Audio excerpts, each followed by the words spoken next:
प्रस्तावित जाजपुर रोड धामरा रेलपथ प्रकल्प को तुरंत मंजूरी दाबी रे आज जिलापाल ऑफिस सम्मुख में जाजपुर रोड धामरा रेलपथ संग्राम परिषद पक्षर गणधारणा दि जाइछि। एही प्रकल्प पई सब प्रकार सुविधाजनक स्थिति थिले मध्य केंद्र सरकार एथिरे टाल टोल नीति आपनबा अभियोग होइछि। तुरंत ही प्रकल्प को मंजूरी न मिले आगामी दिन में आंदोलन तीव्रतर करा बोली चेतावनी दि जाइछि। पिला बेलू छोट बेलू शुणी आसुँ जाजपुर को रेल लाइन डिमांड होता है जहाँ बर्तमान जाजपुर सहर सहित भितरकनिका धामरा को कनेक्ट करी जो सर्वे रिपोर्ट जाइए सफल होता लाभदायक होती गवर्नमेंट ऑफ इंडिया डिक्लेयर कर डीपीआर जाइए। बर्तमान गोटे कथा है पूर्व सरकार ओडिशा थे चिठी लेखा सरकार बर्तमान से डबल इंजिन सरकार आम आशा करूँ यही बजेट रे आमर जाजपुरटा ये जो रेल लाइनटा इनक्लूड हम बोली किंतु ना से आम मान संग्राम जाजपुर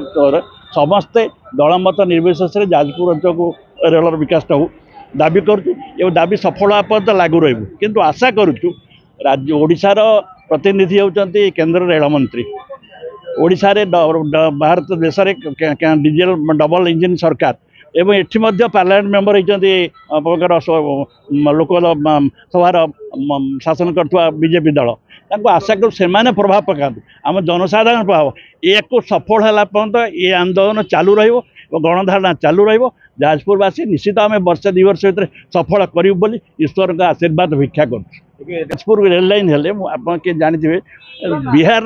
गोटे झारखंड बैद्यनाथ धाम रु जसडी स्टेशन दुईटी बगी सदा जीवाशा कर यात्री आने जाजपुर पर्यटन विकास हो जाजपुर रे क्रीडार विकास होया सांगे सांगे ये अंचल धामरा को कनेक्ट करुच्ची भितरकनिका हूँ गोटे पर्यटन विकास धामरा हूँ industrial sector port based industry तो ये अंचल विकास निश्चित हम यहाँ हूँ एग्रिकल्चर एरिया ये अंचल चाष जिन बाहर उत्पादित द्रव्य बाहर को जापर और आसीपर मुख्य जाजपुर रोड धामरा रेलपथ भाया जाजपुर दे जो रेलपथर दाबी दीर्घ दिन दाबी एवं ये दाबी पाई संग्राम परिषद तरफ विभिन्न कार्यक्रम हाथ को निया आप मान जानी पार्लियामेंट ऑफिस आगे धारणा दबा ठारू ईस्ट कोस्ट ऑफिस आगे धारणा दबा पाखु आरंभ करी एवं डीपीआर प्रस्तुत पर्यंत सबू कार्यक्रम सबू कार्य कंप्लीट सरी परे भी किंतु चलित बजेट रे केंद्र सरकार कौन सी अर्थ बराद न करिबा बा बजेट स्थानित न करिबा ताहा जाजपुरवासी को अत्यंत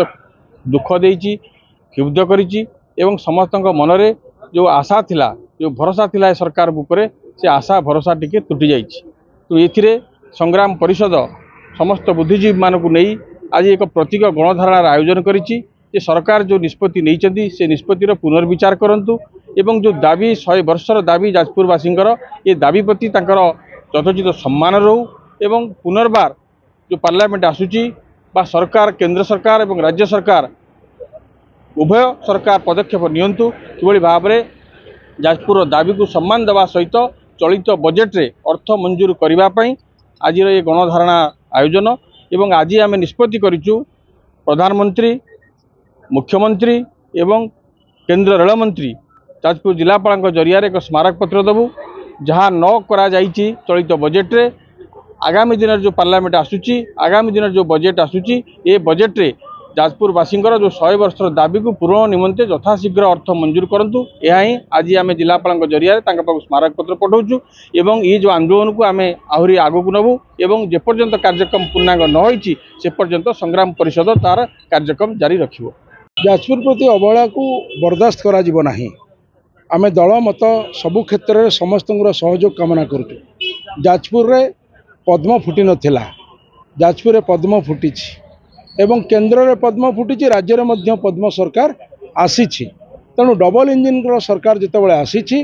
जाजपुर ओडिशार हूँ सर्वपुरातन राजधानी जाजपुर बिरजा क्षेत्र दे आरडी दे चांदबाली दे भितरकनिका एवं धामरा को रेल संजोग दीर्घ 50 वर्षर ये दाबी ये 50 वर्षर दाबी प्रति आमे आशा रखिलु गत